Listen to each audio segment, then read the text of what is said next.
இன்றைக்கி நம்ம பார்க்க போகிற வீடியோ வந்து பார்த்திங்க அப்படின்னா ஆன்டி டிஃபெக்ஷன் லா அதை பற்றி இந்த வீடியோ இருக்க போகுது. ஓகே, ஸோ இதில் தமிழில் சொல்லணும்னா இது வந்து கட்சி தாவல் தடுப்பு சட்டம்.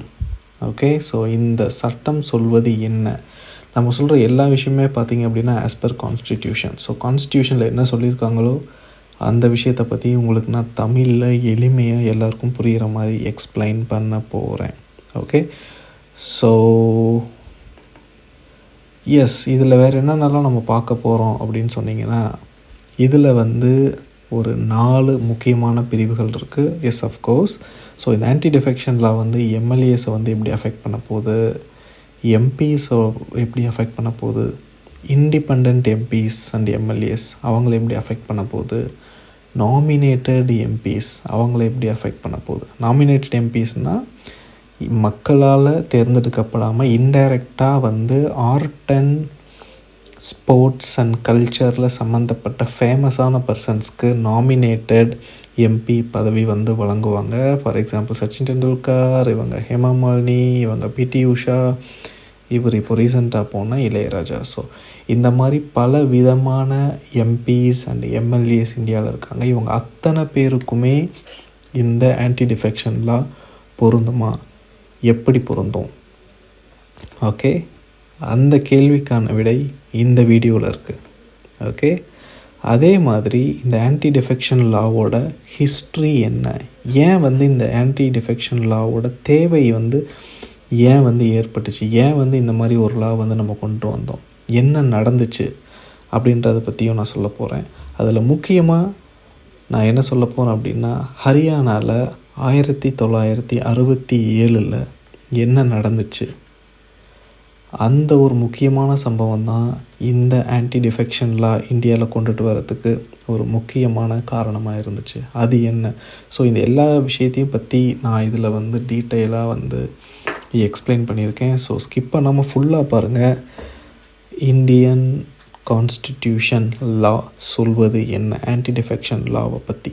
ஓகே, ஸோ அதுக்கு முன்னாடி இந்த வீடியோ வந்து எதோட கண்டினியூவேஷன் அப்படின்னு பார்த்தீங்கன்னா, இதுக்கு முன்னாடி 2 வீடியோ நம்ம போட்டிருக்கோம். ஸோ ஃபஸ்ட்டு வீடியோ இதுதான் நம்மளோட ஃபஸ்ட்டு வீடியோ. ஸோ இதில் வந்துட்டு என்ன வந்து போட்டிருக்கோம் அப்படின்னா, தேர்தலில் வெற்றி பெற்ற பிறகு முதலமைச்சர் ஆவது எப்படி. ஸோ எல்லாருக்குமே தெரியும், முதலமைச்சர் வின் பண்ணால் முதலமைச்சர் தானேங்க, அதில் என்ன சந்தேகம்னு கேட்பீங்க. இல்லை, அதுக்கப்புறம் அவருக்கு முன்னாடி இருக்கக்கூடிய நிறைய சவால்கள்லாம் என்ன அப்படின்றத பற்றி இதில் நான் கிளியராக எக்ஸ்பிளைன் பண்ணியிருக்கேன். Alliance matrix. So alliance matrix அப்படின்னா, அலையன்ஸ் நம்ம வச்சுருப்போம். போஸ்ட் போல் அலையன்ஸ் அப்படின்னு ஒரு விஷயம் இருக்குது, ப்ரீ போல் அலையன்ஸ் அப்படின்னு ஒரு விஷயம் இருக்குது. இது ரெண்டும் எப்படி வந்து வின் பண்ணதுக்கப்புறமும் ஒரு முதலமைச்சர் ஆகாமல் எப்படி தடுக்குது, இல்லை என்னென்ன சவால்கள் இருக்குது. ஸோ மறக்காமல் அதை போய் பாருங்கள், அதில் உங்களுக்கு நிறைய விஷயங்கள் வந்து புரியும் அண்ட் தெரியும். ஓகே, அதே மாதிரி அதுக்கப்புறம் இன்னொரு வீடியோ போட்டிருந்தோம். அதில் வந்து பார்த்திங்கன்னா சீஃப் மினிஸ்டர் சீரீஸில் 2nd வீடியோ. இதில் வந்து பார்த்திங்கன்னா ஒரு முதலமைச்சருடைய அதிகாரம் என்ன as per Indian constitution. So இது எல்லாமே பார்த்துட்டிங்கன்னா தான் உங்களுக்கு இந்த வீடியோ புரியும். ஸோ இந்த வீடியோக்குள்ளே இப்போ நம்ம உள்ளே போகலாம். Welcome and this is polity in Tamil.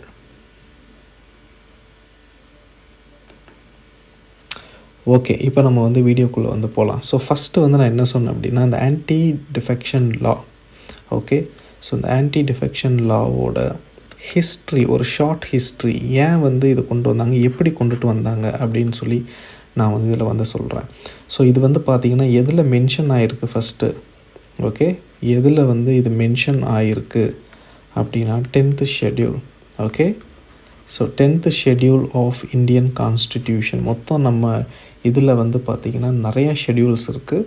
So அந்த ஷெட்யூல்ஸில் 12 ஷெட்யூல்ஸ் இருக்குதுன்னு நான் நினைக்கிறேன். So 12 schedules if I'm not wrong. So அந்த 12 ஷெட்யூல்ஸில் 10th ஷெட்யூலில் வந்து இதை வந்து மென்ஷன் பண்ணியிருக்காங்க. இதை வந்து எப்போ கொண்டுட்டு வந்தாங்க அப்படின்னா 1985 தான் கொண்டுட்டு வந்தாங்க. 52nd அமெண்ட்மெண்ட் ஆக்டில் கொண்டுட்டு வந்தாங்க. அமெண்ட்மெண்ட்னால் தமிழில் வந்து சட்ட திருத்தம். ஸோ ஒரு வாட்டியும் ஒரு விஷயத்தை நம்ம வந்து திருத்தும் போது அது அமெண்ட்மெண்ட்டாக கொண்டுட்டு வருவோம். ஸோ இதை அப்படி உள்ளே கொண்டு வந்துட்டு வந்தது வந்து 52nd அமெண்ட்மெண்ட் ஆக்ட். ஸோ அந்த ஆக்டு அமெண்ட்மெண்ட்டை பற்றிலாம் நான் வந்து பின்னாடி நான் உங்களுக்கு எக்ஸ்பிளைன் பண்ணுறேன். இது வந்து எந்த ஆர்டிக்கலில் வந்து மென்ஷன் பண்ணியிருக்காங்க அப்படின்னு சொன்னால் 102 and 191 ஆஃப் இந்தியன் கான்ஸ்டிடியூஷனில் வந்து மென்ஷன் பண்ணியிருக்காங்க. ஸோ இந்த ஆன்டி டிஃபெக்ஷன் லா வந்து எம்எல்ஏஸ் அண்ட் எம்பிஸ், ஸோ 2 பேருக்குமே வந்து காமனான ஒரு லா. ஸோ எம்எல்ஏஸ் வந்து அஃப்கோர்ஸ் ஸ்டேட் கவர்மெண்ட்டில் இருப்பாங்க. எம்பிஸ் வந்து பார்த்திங்கன்னா சென்ட்ரல் கவர்மெண்ட்டில் வந்து லோக்சபா அண்ட் ராஜ்யசபாவில் இருப்பாங்க. ஸோ இவங்க எல்லாத்துக்குமே இந்த ஆன்டி டிஃபெக்ஷன் லா வந்து காமன். இதில் வந்து யாருக்கும் விதிவிலக்கு இல்லை.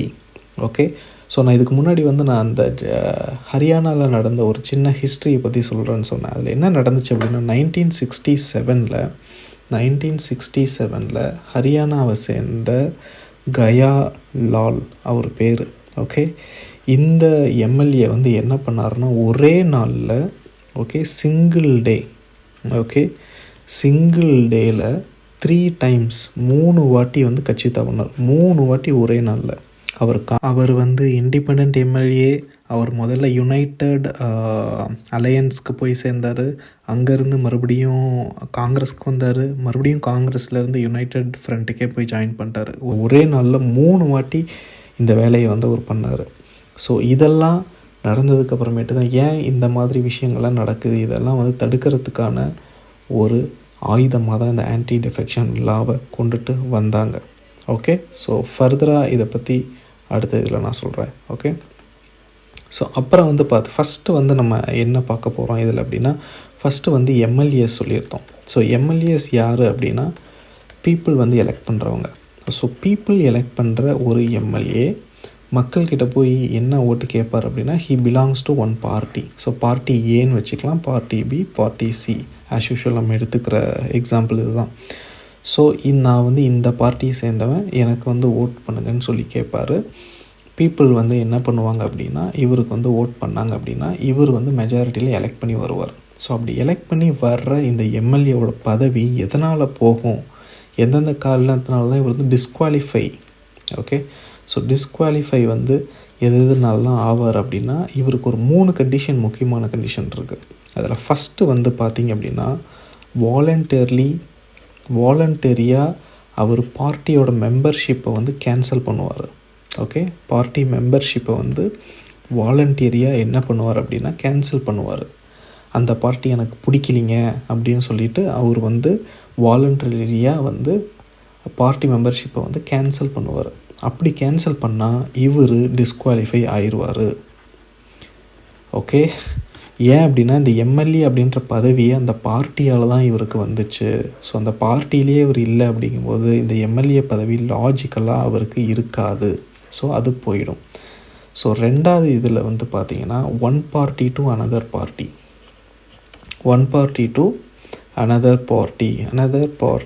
வந்து போவார். ஸோ பார்ட்டி ஏலேருந்து பார்ட்டி பிக்கு வந்து போவார். ஓகேவா, பார்ட்டி ஏல எம்எல்ஏவாக இருப்பார். இவர் என்ன பண்ணுவார்னா பார்ட்டி பிக்கு போய் சேர்ந்துக்குவார்.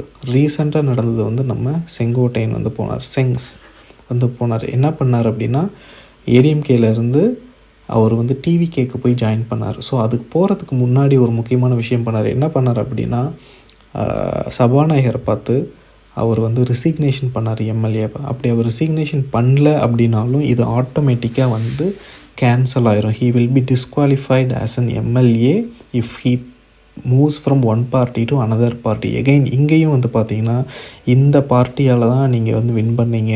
ஸோ இந்த பார்ட்டியிலேருந்து வேற ஒரு பார்ட்டிக்கு போகும்போது இந்த பார்ட்டி மூலிமா கிடைச்ச எம்எல்ஏ பதவி உங்களை விட்டு போயிடும். ஸோ இது வந்து 2வது பாயிண்ட். ஓகே, ஸோ 3வது இன்சிடெண்ட் என்ன அப்படின்னு வச்சுக்கோங்களேன், voting. Okay, voting and party discipline in state legislative assembly. ஓகேவா, என்ன அப்படின்னா இப்போ நம்ம சட்டசபையில் வந்து பார்த்திங்க அப்படின்னா நம்ம வந்து நிறையா என்ன கொண்டுட்டு வருவோம் அப்படின்னா பில்ஸ் கொண்டுட்டு வருவோம். அது மூலிமா விவாதங்கள் நடக்கும், ஓட்டெடுப்பு நடக்கும். ஸோ அந்த மாதிரி ஓட்டெடுப்பு நடக்கும்போது என்ன ஆகும் அப்படின்னா ஓட்டிங் நடக்கும்போது என்ன ஆகும் அப்படின்னா பார்ட்டியோடைய லீடர் வந்து இன்ஸ்ட்ரக்ட் பண்ணுவார். யாருக்கு இன்ஸ்ட்ரக்ட் பண்ணுவார்னா அவங்க எம்எல்ஏஸ்க்கு வந்து இன்ஸ்ட்ரக்ட் பண்ணுவார். என்ன இன்ஸ்ட்ரக்ட் பண்ணுவார்னா, அந்த ஓட்டிங்க்கு நீங்கள் வந்து இன் ஃபேவராக இல்லை வந்து நான் ஃபேவராக ஓட் பண்ணணுமா அப்படின்னு சொல்லி அந்த லீடர் வந்து சொல்லுவார். இந்த லீடர் சொல்கிற விஷயத்தை தான் இந்த எம்எல்ஏ போய் சட்டசபையில் பண்ணணும். ஓகே, இதுதான் வந்து பார்ட்டி டிசிப்ளின். ரெண்டாவது, அந்த பார்ட்டியோடைய கொள்கை பாலிசிஸ்க்கு, அந்த பார்ட்டியோடைய பாலிசிஸ்க்கு எகெயின்ஸ்டாக இவர் வந்து சட்டசபையில் ஏதாவது ஒரு வேலையை பண்ணுறாரு அப்படின்னா, இந்த 2 கண்டிஷனில் இந்த பார்ட்டி லீடர் வந்து சபாநாயகர்கிட்ட, அதாவது ப்ரெசைடிங் ஆஃபீஸர்கிட்ட வந்துட்டு என்ன பண்ணுவாங்க அப்படின்னா, ஒரு லெட்டர் கொடுத்துட்டு ரிமூவ் பண்ண சொல்லுவாங்க அவரை. ஓகே, இதுக்கு ரீசெண்டான எக்ஸாம்பிள் 2017 ஏடிஎம்கேவை சேர்ந்த 18 எம்எல்ஏஸை வந்து இவங்க என்ன பண்ணாங்க அப்படின்னா டிஸ்குவாலிஃபை பண்ணாங்க. ஏன் அப்படின்னா, இந்த 18 எம்எல்ஏஸும் பார்ட்டியுடைய டிசிப்ளினை ஃபாலோ பண்ணலை, பார்ட்டியோட லீடரை ஃபாலோ பண்ணலை. இவர் வந்து அந்த டைமில் வந்து சிஎம்மாக இருந்தார். பட் ஆனால் இவருக்கு மெஜாரிட்டி கிடையாது. இவரை சிஎம்மில் இருந்து தூக்கணும் அப்படின்னு இந்த 18 பேர் வந்து எதிரணியில் போய் சேர்ந்துக்கிட்டு இவருக்கு எகெயின்ஸ்டாக வந்து கலகம் பண்ணாங்க. அந்த மாதிரி பண்ணும்போது இந்த பார்ட்டியோட லீடர் வந்து என்ன பண்ணலாம் அப்படின்னா, இவங்க டிஸ்ஓபே பண்ணுறாங்க அப்படின்னு சொல்லி அவங்க ப்ரிசைடிங் ஆஃபீஸர்கிட்ட போய் சொன்னாங்கன்னா, ப்ரிசைடிங் ஆஃபீஸர் சபாநாயகர் வந்து என்ன பண்ணுவார் அப்படின்னா, இவங்களை டிஸ்குவாலிஃபை பண்ணுவார். ஸோ இதுதான் வந்து 3வது முக்கியமான பாயிண்ட். ஸோ இப்போ நம்ம என்ன பார்த்துருக்கோம் அப்படின்னா, 3 முக்கியமான பாயிண்ட் வந்து பார்த்துருக்கோம் எம்எல்ஏஸ்க்கு. இது வந்து ரொம்ப ரொம்ப இம்பார்ட்டன்ட். ஸோ ஃபஸ்ட்டு பாயிண்ட் வந்து என்ன அப்படின்னா, வாலண்டரியாக வந்து கிவ் அப் பண்ணுறது. ரெண்டாவது வந்து one party to another party, one பார்ட்டியிலேருந்து அனதர் பார்ட்டிக்கு வந்து போகிறது. மூணாவது வந்து பார்த்திங்கன்னா அப்ஸ்டைன்ஸ், அதாவது இங்கிலீஷில் வந்து abstains from voting. Okay, voting or disobeying party. Okay, party stand.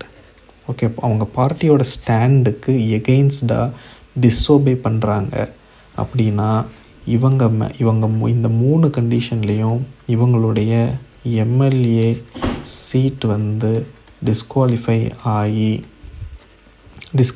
ஆகி வேக்கண்ட் ஆகப்படும். ஓகே, இதில் இன்னொரு முக்கியமான ஒரு விஷயம், இப்படி இவர் வந்து போய் எகெயின்ஸ்டாக ஓட் பண்ணுறாருன்னு வச்சுக்கோங்களேன். இவர் வந்து இப்போ எகெயின்ஸ்டாக போய் ஓட் பண்ணுறாருன்னு வச்சுக்கோங்களேன். எகெயின்ஸ்டாக ஓட் பண்ணுறாருன்னா அவர் வந்து ப்ரியர் பர்மிஷன் வாங்கணும்.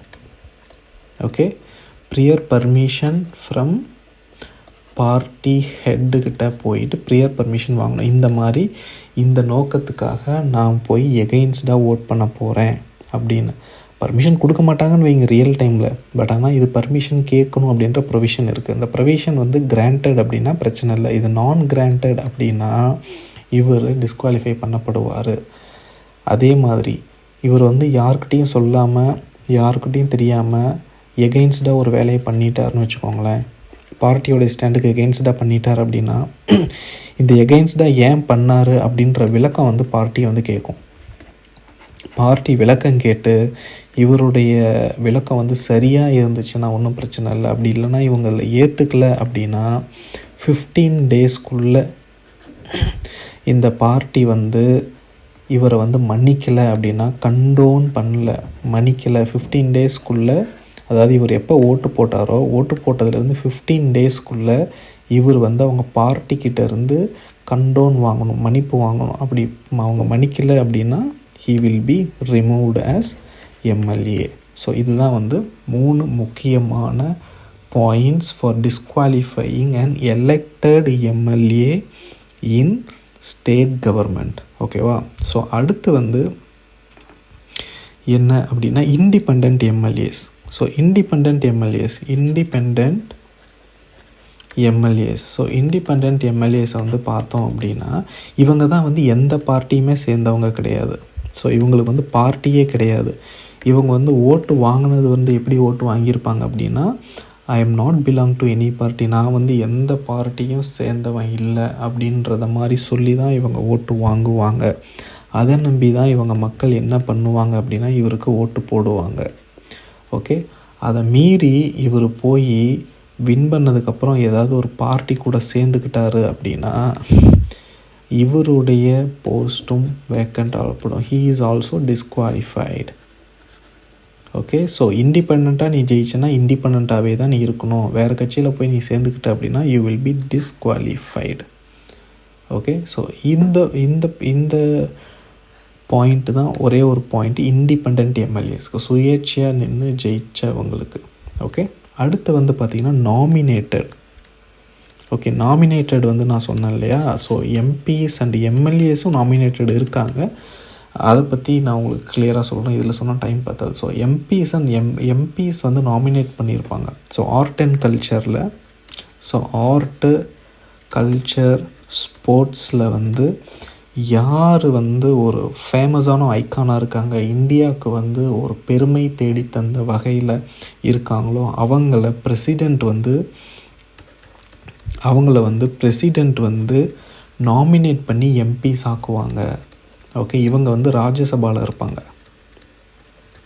ஓகே, ஸோ இவங்களுக்கு வந்து என்ன ஒரு ஆப்ஷன் இருக்குன்னா 6 months இவங்களுக்கு வந்து கிரேஸ் பீரியட் இருக்குது. ஸோ 6 monthsக்குள்ளே இவங்க வந்து ஏதாவது ஒரு பார்ட்டி இவங்களுக்கு பிடிச்சிருந்துச்சி அப்படின்னா இவங்க போய் சேர்ந்துக்கலாம். நாமினேட் பண்ணதுக்கப்புறம் 6 months கிரேஸ் பீரியடுக்குள்ளே இவங்க போய் ஏதாவது ஒரு பார்ட்டி ஏ ஆர் பார்ட்டி பியில் போய் சேர்ந்துக்கிட்டாங்க அப்படின்னா இவங்க டிஸ்குவாலிஃபை ஆக மாட்டாங்க. பட் ஆனால் இந்த 6 months தாண்டிருச்சு அப்படின்னா இவங்க வேறு பார்ட்டியில் போய் சேர முடியாது. அப்படி சேர்ந்தாங்கன்னா they will be disqualified. So இது தான் இவங்க 2 பேருக்குள்ள வித்தியாசம். ஸோ இண்டிபெண்ட் எம்எல்ஏஸ் இண்டிபெண்ட்டாகவே தான் இருக்கணும், வேறு பார்ட்டியில் போய் சேர்ந்தாங்கன்னா டிஸ்குவாலிஃபை ஆயிடுவாங்க. நாமினேட்டட் எம்எல்ஏஸ்க்கு நாமினேட்டட் எம்பிஸ் அண்ட் எம்எல்ஏஸ்க்கு 6 months கிரேஸ் பீரியட் இருக்குது. 6 monthsக்குள்ளே இவங்க போய் ஒரு பார்ட்டியில் சேர்ந்துக்கலாம். அப்படி 6 months கிரேஸ் பீரியடை தாண்டிடுச்சுன்னா அவங்க அந்த எம்பி பதவியை ராஜினாமா பண்ணணும், இல்லைனா அதுவே ஆட்டோமேட்டிக்காக அவங்கள விட்டு போயிடும். They will be disqualified. Okay, as usuals வந்து பார்த்திங்கன்னா நமக்கு எப்பயுமே இந்தியன் கான்ஸ்டியூஷனில் வந்து கொஞ்சம் எக்ஸப்ஷன் இருக்கும். ஓகே, இந்த ஆன்டி டிஃபெக்ஷன் லா வந்து யாருக்கெல்லாம் கிடையாது அப்படின்னா 2 சுச்சுவேஷனில் இது வந்து ஒர்க் ஆகாது. ஸோ ஃபஸ்ட்டு சுச்சுவேஷன் வந்து என்ன அப்படின்னா, இப்போ 2/3 members, okay 2/3 members of party, ஓகேவா, இன்னொரு பார்ட்டியில் போய் ஜாயின் பண்ணிக்கிட்டாங்கன்னு வச்சுக்கோங்களேன்.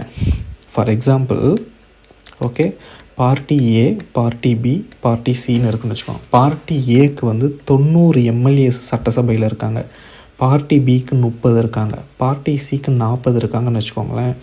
இந்த 90 பேரில் 60 பேர் 2/3னா 3/2 பங்கு. ஓகே, ஸோ 60 பேர் போய் இந்த பார்ட்டி பியில் சேர்ந்துக்கிட்டாங்கன்னு வச்சுக்கோங்களேன். அப்போ இவங்களோட எம்எல்ஏஸ் போஸ்ட் வந்து டிஸ்குவாலிஃபை ஆகாது. ஓகே, ஏன் அப்படின்னா 2/3 மெம்பர்ஸ் வந்து இன்னொரு பார்ட்டியில் போய் சேர்ந்துக்கலாம், அதுக்கு வந்து ப்ரொவிஷன்ஸ் இடம் இருக்குது. அதே மாதிரி இதில் இருந்து பார்த்திங்கன்னா 2/3னா உங்களுக்கு அப்ராக்சிமேட்டாக வந்து அரௌண்ட் ஒரு 26 to 30 எம்எல்ஏஸ்ன்னு நினைக்கிறேன், அது கணக்கு போட்டு பார்த்துக்குவாங்க. இவ்வளோ பேர் போய் பியில் சேர்ந்துக்கிட்டாங்க அப்படின்னா இவங்களோட எம்எல்ஏஸ் பதவியும் போகாது. ஸோ 2/3 ஸ்ட்ரென்த்தில் இருக்க ஒரு மெம்பர்ஸ் எல்லாம் ஒன்றா சேர்ந்து குரூப்பாக போய் இன்னொரு பார்ட்டியில் சேர்ந்துக்கிட்டாங்கன்னா அப்போ அவங்களோட எம்எல்ஏ பதவி போகாது. பட் ஆனால் இதுவே இண்டிவிஜுவலாக போனால் அது வந்து போயிடும். ஓகே, இதில் இன்னொரு முக்கியமான விஷயம் என்ன அப்படின்னா, இந்த 2/3 அப்படின்றது வந்து எப்போ கொண்டுட்டு வந்தாங்க அப்படின்னா 91st அமெண்ட்மெண்ட் ஆக்ட் 91st தான் இந்த 2/3 அப்படின்ற கண்டிஷனை வந்து கொண்டுட்டு வராங்க 2003. அதுக்கு முன்னாடி வரைக்கும் எப்படி இருந்துச்சுன்னா 1/3 மெம்பர்ஸ் இருந்தாலே போதும் அப்படின்னு இருந்துச்சு. இதுக்கு முன்னாடி 1/3 இருந்தாலே போச்சு. அதாவது 90 பேரில் 30 பேர் போய் இன்னொரு பார்ட்டியில் சேர்ந்துக்கிட்டாலே இவங்களோட எம்எல்ஏவோட பதவி டிஸ்குவாலிஃபை ஆகாதுன்னு இருந்ததை 91st அமெண்ட்மெண்ட் ஆக்ட் மூலிமா நம்ம என்ன பண்ணியிருக்கோம் அப்படின்னா 2/3 அப்படின்னு வந்து மாற்றிட்டோம். ஓகே, இதுதான் வந்து ஒரு முக்கியமான exception, first exception. Okay, so second exception இதில் வந்து நம்ம என்ன இருக்குது அப்படின்னா, செகண்ட் எக்ஸப்ஷன் வந்து பார்த்திங்க அப்படின்னா, செகண்ட் எக்ஸப்ஷன் வந்து பார்த்திங்கன்னா ப்ரிசைடிங் ஆஃபீஸர். ஓகே, ப்ரிசைடிங் ஆஃபீஸர்னால் சபாநாயகர். ஓகே, சபாநாயகர். ஓகே, சபாநாயகர் வந்து ஸ்டேட் கவர்மெண்ட்டாக இருந்தாலும் சரி, இல்லை வந்து சென்ட்ரல் கவர்மெண்ட்டாக இருந்தாலும் சரி, யாராக இருந்தாலும் இவங்க வந்து ப்ரிசைடிங் ஆஃபீஸர் அப்படின்னா வந்து ஒரு நியூட்ரலான ஒரு ஆள் அப்படின்னு பேர். ஓகே, நடுவில் இருப்பாங்க.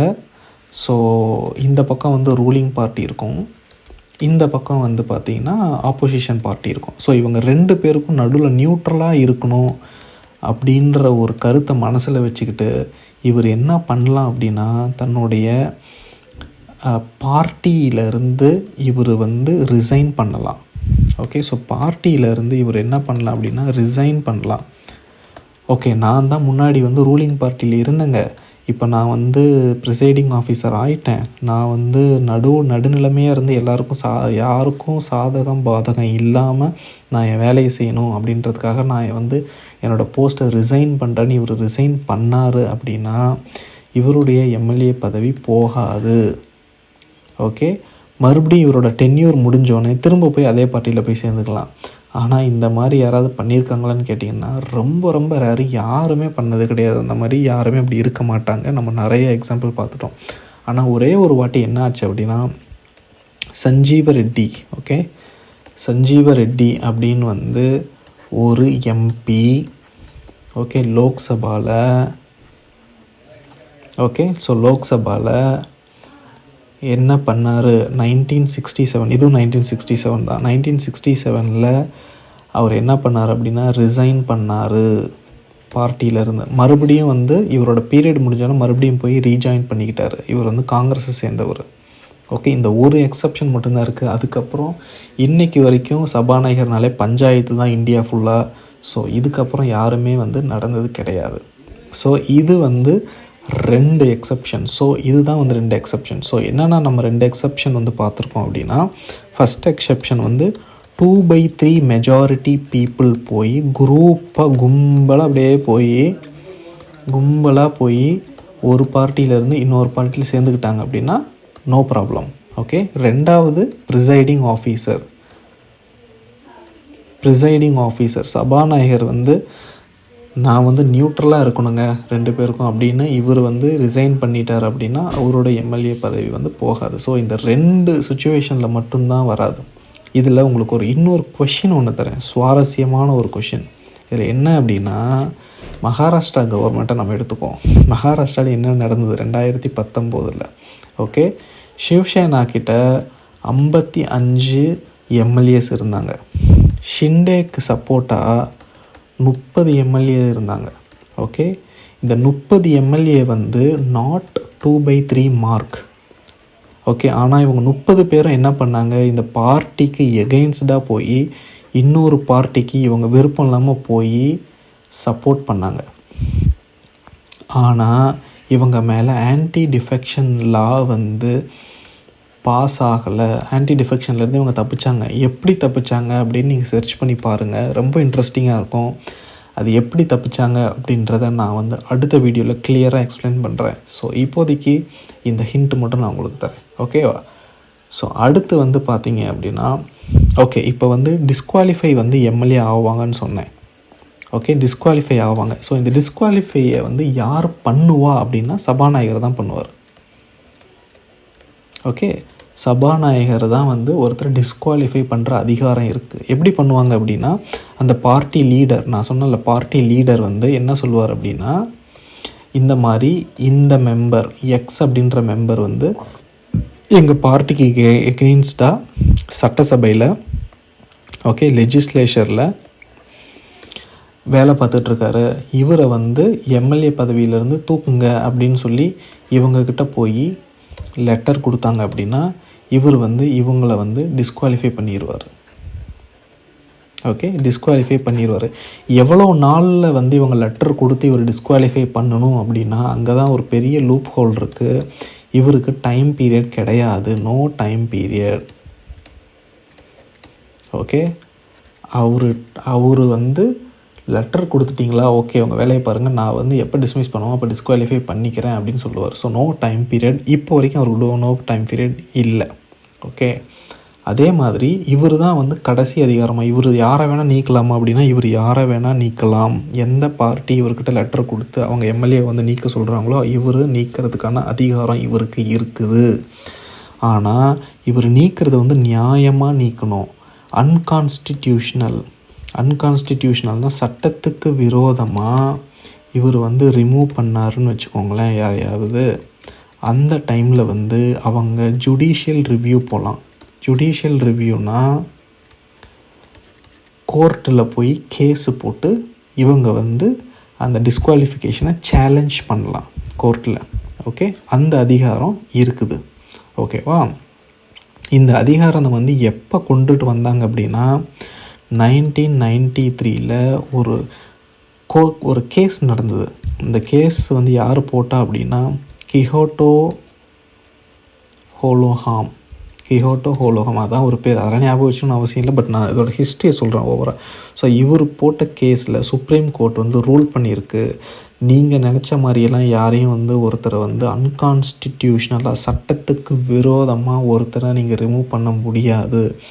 அப்படி நீங்கள் ரிமூவ் பண்ணியிருந்தீங்க அப்படின்னா நாங்கள் அதை கேள்வி கேட்போம் அப்படின்னு 1993 ஜுடிஷியல் ரிவ்யூ சிஸ்டமை வந்து கொண்டுட்டு வந்தாங்க. ஓகேவா, ஸோ அவ்வளோதான் நினைக்கிறேன். இதில் வேறு என்ன இருக்குது அப்படின்னா அவ்வளோதான். ஸோ நான் ஆஸ் யூஷுவல் சொன்ன மாதிரி இதில் ஒரு சின்ன உங்களுக்கு ஒரு ஒர்க் மாதிரி நான் கொடுக்குறேன். ஸோ இதில் வந்து பார்த்திங்கன்னா மகாராஷ்டிராவில் எப்படி வந்து அவங்க தப்பிச்சாங்க.